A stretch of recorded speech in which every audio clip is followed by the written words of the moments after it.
Hello chance. கல்கியோட கான்செப்டை பத்தி பேச பேச புதுசா நிறைய விஷயங்கள் போய்கிட்டே தான் இருக்கு. மற்ற அவதாரங்கள் எல்லாம் மகாவிஷ்ணு எடுத்துட்டாரு.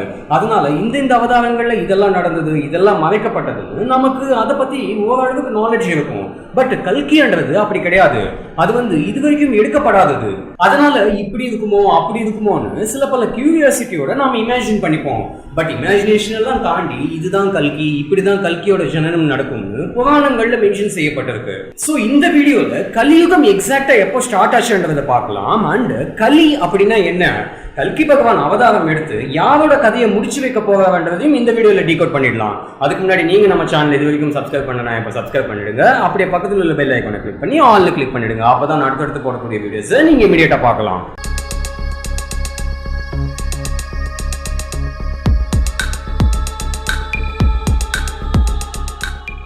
யுகங்களோட பேசிக் கால்குலேஷன் என்னன்னா மொத்தம் 4 யுகங்கள்.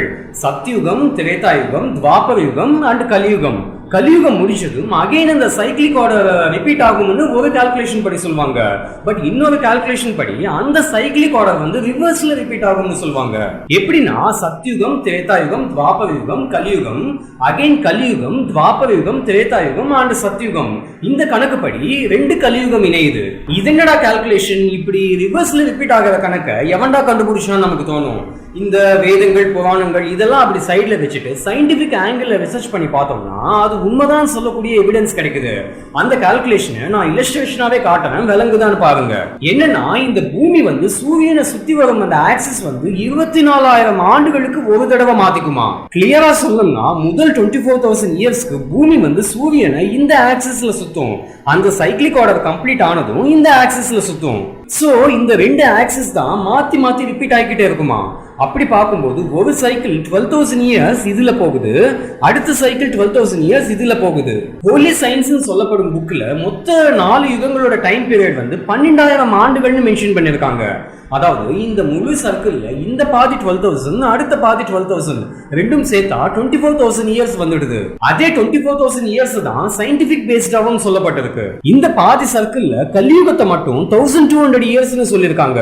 சோ இந்த பாதி 1200 அண்ட் இந்த பாதி 1200 ரெண்டும் சேர்த்தா 2400 ஆண்டுகள் கலியுகமா. பட் இந்த மனித காலம், தேவகாலம் என்ற கான்செப்ட்ல அதே 1200 இயர்ஸ் தேவகாலத்துல மென்ஷன் பண்ணிருக்காங்க. இந்த 4 யுகங்களோட தேவகாலத்தை ஆட் பண்ணா கூட அது 12,000 இயர்ஸ் தான் வருது. பட் பக்கத்திலேயே மனித காலம்னு சொல்லிட்டு அது கொஞ்சம் பெரிய காலகட்டமா போகுது. பூமி சூரியனை சுத்தி வரும் அந்த ஆக்சிஸோட கால்குலேஷன் படி பூமிக்கு தேவகாலம் தான் மேட்ச் ஆகுதே தவிர மனித காலம் மேட்ச் ஆகல. இந்த 4 யுகங்களை மகாயுகம்னு சொல்லுவாங்க. கலியுகத்துல மட்டும்தான் அநியாயம் இருக்குன்னு சொல்ல முடியாது. போன 3 யுகங்கள்ல கூட அநியாயம் இருந்தது. பட் என்ன கொஞ்சம் டிஃபரெண்ட் மாடுலேஷன்ல இருந்தது. இப்போ சத்யுகத்துல பாத்தீங்கன்னா தேவர்கள் தேவலோகத்துல இருந்தாங்க அண்ட் அசுராஸ் பாதாள லோகத்துல இருந்தாங்க. அந்த பாதாள லோகம் எங்க இருக்கு, எப்படி போகணும்ன்றத பத்தி இந்த வீடியோல எக்ஸ்பிளைன் பண்ணிருக்கேன். அடுத்து திரேதா யுகத்துல நியாயமும் அநியாயமும் ஒரே உலகத்துல இருந்தது. For example Raman and Ravanan. அடுத்து துவாபர யுகத்துல நியாயமும் அநியாயமும் ஒரே குடும்பத்துல இருந்தது. For example Pandavas and Kauravas. And finally கலியுகத்துல நியாயமும் அநியாயமும் எங்க இருக்கு, ஒரே மனுஷனுக்குள்ள இருக்கு. மனுஷங்களுக்குள்ள ஏற்படும் அந்த செல்ஃபிஷ்னஸ், அந்த ஆசைகள் இதெல்லாம் மனுஷனை கொஞ்சம் கொஞ்சமா தர்மத்தோட வழியில இருந்து கொஞ்சம் தூரமா கொண்டு போயிட்டு இருக்கு. மனுஷங்களுக்குள்ள ஏற்படும் அந்த எமோஷன்ஸ் லைக் இன்பம், துன்பம், காமம், குரோதம், கோபம், காதல் இது எல்லாமே மனுஷங்களை செல்ஃபிஷ் பாதையில கொண்டு போகுது. சின்ன எக்ஸாம்பிள் கொண்டு சொல்லுவேன். இப்போ ஒரு பொண்ணை லவ் பண்றவன்னு வச்சுக்கோங்க. அந்த பொண்ணை ப்ரப்போஸ் பண்ண போகும்போது நமக்கு போட்டியா ஒருத்தன் வந்துட்டான்னு வைங்க, சே பாவம் அவன் லவ் பண்ணிட்டு போறான், நாம விட்டு கொடுத்துட்டு போயிடலாம், நாம விலகிடலாம்னு விட்டு கொடுத்துட்டு போவோமா? டெஃபினட்டா போக மாட்டோம். என்னென்ன தகுதித்தம் பண்ணணுமோ எல்லாத்தையும் பண்ணி அந்த போட்டியா வந்தவனை எலிமினேட் பண்ணி அந்த பொண்ணை எப்படியாவது ஓகே சொல்ல வச்சுன்னு தான் பார்ப்போம். அதுதான் ரியாலிட்டி. நமக்கு வேணும்னா வேணும், நாம ஜெயிக்கணும், அவ்வளவுதான் டாட். மத்தவன் எப்படி போனா நமக்கு என்ன. அதே போல ரன்னிங் ரேஸ் காம்படிஷன் நடக்குது, சே பாவம் அவன் ஜெயிச்சுட்டு போட்டோம், நாம விட்டு கொடுத்துட்டு போயிடலாம்னு விட்டு கொடுப்போமா? அதெல்லாம் அழகிய தமிழ் மகன் படத்துல விஜய் தான் விட்டு கொடுப்பாரு. ரியல் லைஃப்ல நாம விட்டு கொடுக்க மாட்டோம், அடிச்சு புடிச்சு ஜெயிக்கணும் தான் பார்ப்போம். அந்த ஆங்கிள் படி பார்க்கும்போது நாம ஜெயிக்கணும்னு நினைக்கிறதோட இன்னொரு மீனிங் அவங்க எல்லாம் தோத்து போகணும். அதுவே ஒரு வகையில செல்ஃபிஷ்னஸ் தான். பட் அதெல்லாம் தவிர்க்க முடியாத செல்ஃபிஷ்னஸ். இந்த கலியுகத்துல அதெல்லாம் கண்டிப்பா தேவையான ஒண்ணு. இது எல்லாத்தையும் தாண்டி நான் அவனுக்காக விட்டு கொடுக்க வேண்டாம்னு எவனாவது ஒருத்தன் வந்தான்னு வைங்க, அவன் கண்டிப்பா போன யுகத்துல இருந்து டைம் டிராவல் பண்ணி தான் வந்திருப்பானே தவிர இந்த யுகத்துல இருக்க மாட்டான்.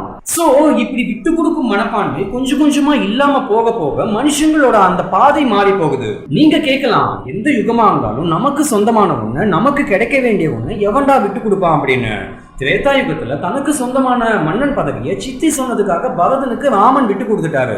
துவாபர யுகத்துல தனக்கு சொந்தமான ராஜ்யத்தை ஆசை இல்லாத காரணத்தினால பிதாமகர் பீஷ்மர் அந்த ஸ்தானத்தை விட்டு கொடுத்துட்டாரு.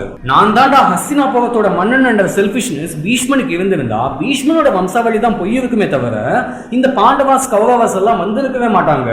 இந்த திருதராஷ்டிரன், பாண்டு, பாண்டவாஸ், கௌரவாஸ் இவங்கெல்லாம் பீஷ்மனோட ஜெனரேஷன்ல வந்தவங்களே கிடையாது. பீஷ்மன் கல்யாணம் பண்ணாததுனாலதான் இவங்கெல்லாம் வந்தாங்க. சோ எதுக்கு சொல்ல வந்தேன்னா, விட்டு கொடுக்கும் மனப்பான்மை போன யுகங்கள்ல இருந்திருக்கு. இந்த கலியுகத்துல அது சுத்தமா கிடையாது. இந்த எமோஷன்ஸ், ஃபீலிங்ஸ் இதுக்கெல்லாம் மனுஷங்க அதிகமா கட்டுப்பட அவங்களோட ஹைட் வந்து கம்மியாகிக்கிட்டே போகுமா. அதனாலதான் அந்த யுகங்கள்ல எல்லாம் மனுஷங்களோட ஹைட் வந்து 15ல இருந்து 20 அடி ஹைட்ல இருந்தாங்களாம். அது அப்படியே கம்மியாகி கலியுகத்தோட கடைசி கட்டத்துல மனுஷங்களோட ஹைட் வந்து 4 அடி மட்டும்தான் இருக்குமா. ஒரு பொண்ணு மேல தப்பான பார்வை திரேதா யுகத்திலே ஸ்டார்ட் ஆயிடுச்சு. பட் அது மெஜாரிட்டியில கிடையாது. யாரோ ஒரு சில பேர் மட்டும்தான் அப்படி இருந்தாங்க. For example Ravanan. So Raman வந்து ராவணனை வதம் செஞ்சிட்டாரு. அண்ட் ராமன் ஜலசமாதி ஆன பிறகு அந்த திரேதா யுகம் முடிஞ்சு போச்சு. அடுத்தது ஆஸ்தி அந்தஸ்து மேல மோகம்.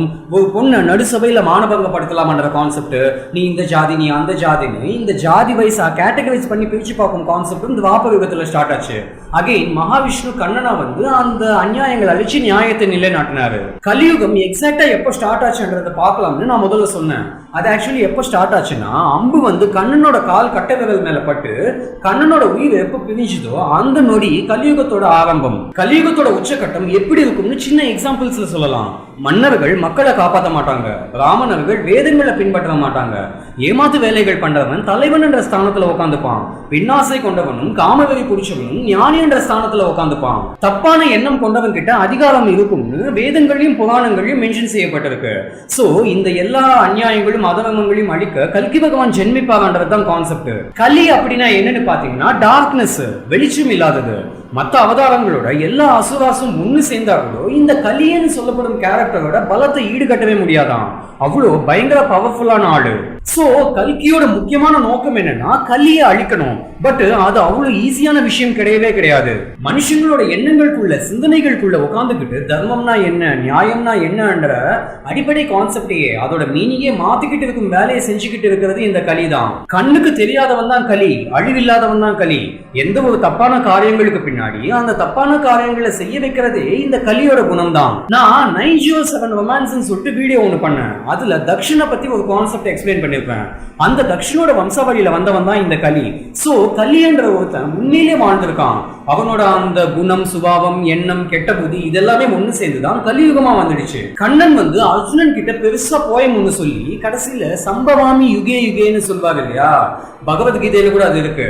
அதோட மீனிங் என்னன்னா, எப்பெல்லாம் நியாயங்கள் தர்மங்கள் 0.1% கூட பாக்கி இல்லாம அழிஞ்சு போகுதோ அந்த யுகத்தோட கடைசியில நான் அவதாரம் எடுத்து எல்லாத்தையும் சரி செஞ்சிடுவேன். இதுதான் அதோட மீனிங். கல்கியோட வாழ்க்கை சம்பாலான்னு சொல்லப்படும் இடத்துல இருக்கும்னு நாம பல வீடியோஸ்ல பேசியிருக்கோம். இப்ப வரைக்கும் சம்பாலான்றது கண்ணுக்கு தெரியாத நகரம், மல்டி டைமென்ஷனல் கிங்டம், அப்படி இப்படின்னு என்னென்னமோ சொல்லுவாங்க. ஏன்னா இன்னைக்கு பிரசன்ட் டேல சம்பாலான்ற சிட்டி கிடையாது. அதனால சம்பாலாக்கு இப்படி போகணும் அப்படி போகணும்னு பல ஆங்கிள்ஸ்ல சொல்லலாம். ஆனா பல்லாயிரம் ஆண்டுகள் கழிச்சு, அதாவது கல்கி ஜென்மிக்கும் அந்த சமயத்துல இன்னைக்கு சென்னை, கோயம்புத்தூர், சேலம்னு எப்படி இருக்கோ அது போல சம்பாலான்னு சொல்லிட்டு ஒரு நகரம், ஒரு சிட்டி அந்த டைம்ல இருக்குமா. அது எங்க இருக்கும்னு பாத்தீங்கன்னா உத்தரப்பிரதேஷோட மொராதாபாத்னு சொல்லப்படும் பகுதியில இந்த சம்பாலா நகரம் கிரியேட் ஆகுமா. சோ கலியுகத்தோட ஹீரோ வந்து கல்கி, வில்லன் வந்து கலி. பட் இங்க மேட்டர் என்னன்னா, கல்கியால கலியை அழிக்கவே முடியாது. காரணம், கலி வந்து அவ்வளவு பலம் வாய்ந்தவன். என்னதான் டெக்னாலஜியை யூஸ் பண்ணி கலியை அழிக்க ட்ரை பண்ணாலும் கலி அழிய மாட்டான். அப்பதான் கல்கி பகவான் பிளான் ஒண்ணு பண்ணி 7 சிரஞ்சீவிகளை ஹெல்ப்புக்கு கூப்பிடுவாரு. பிகாஸ் கலியை அழிக்க முடியாது. அழிவில்லாத ஒருத்தனை அழிக்கணும்னா கல்கி பகவானால மட்டும் முடியாது. மத்த அழிவில்லாதவர்கள் எல்லாம் ஒண்ணு சேர்த்துக்கணும். அந்த 7 பேர்ல 6 பேர் மட்டும்தான் கல்கிக்கு ஹெல்ப் பண்ணுவாங்க. ஒரு ஆள் மட்டும் கல்கியை பழிவாங்க காத்துக்கிட்டு இருக்காருன்னு இந்த வீடியோல எக்ஸ்பிளைன் பண்ணிருக்கேன். சோ அந்த கால்குலேஷன் படி கல்கி பிளஸ் அந்த 6 சிரஞ்சீவிகள் கலியை அழிக்க ட்ரை பண்ணுவாங்க. கலிக்கு ஹெல்ப் பண்ணக்கூடிய அந்த 7வது சிரஞ்சீவியும் பயங்கர வெறித்தனமா கல்கிக்கு அகைன்ஸ்டா இருக்கான். அது வேற யாரும் கிடையாது, அஸ்வத்தாமன் தான் அந்த கேரக்டர். அதை பத்தின ஃபுல் டீடைல்ஸ் இந்த வீடியோல எக்ஸ்பிளைன் பண்ணிருக்கேன். சோ கல்கி பகவானோட முக்கியமான டாஸ்கே கலியை அழிக்கிறது தான். கலியை அழிச்ச பிறகு இந்த கலியுகம் முடிவுக்கு வந்துடும். அகைன் அந்த சைக்கிளிக் ஆர்டர் ரிப்பீட் ஆகும், இல்லைன்னா ரிவர்ஸ்ல கூட ரிப்பீட் ஆகும். அது எப்படி வேணாலும் ஆகட்டும். பட் அதெல்லாம் நடக்கிறதுக்கு இன்னும் பல ஆயிரம் ஆண்டுகள் போகணும். இதுல ஒரு பண்ணி ஃபேக்ட் என்னன்னா, பல ஆயிரம் ஆண்டுகள் கழிச்சு இதெல்லாம் உண்மையிலேயே நடக்குமா நடக்காதான்றது நமக்கு தெரியாது. வியூவர்ஸ் நிறைய பேர் இப்பவே நடக்கணும்னு கமெண்ட் எல்லாம் பண்றாங்க. சோ அந்த கமெண்ட் எல்லாம் பார்த்துட்டு கல்கி பகவான் வந்தா நல்லா தான் இருக்கும் பார்ப்போம். சோ கலியுகம் எப்போ ஸ்டார்ட் ஆச்சுன்றதையும் கலியை அழிக்கிறது தான் கல்கி பகவானோட முக்கியமான டாஸ்க் பண்றதையும் இந்த வீடியோல எக்ஸ்பிளைன் பண்ணிட்டோம். கண்டிப்பா உங்களுக்கு இன்ஃபர்மேட்டிவா இருக்கும்னு தோணுது. சோ சப்போர்ட் பண்ணுங்க, சப்ஸ்கிரைப் பண்ணுங்க, அப்படியே இந்த வீடியோவை ஷேர் பண்ணுங்க. இன்னும் அடுத்த வித்தியாசமான வீடியோல சந்திக்கலாம். Until then, bye.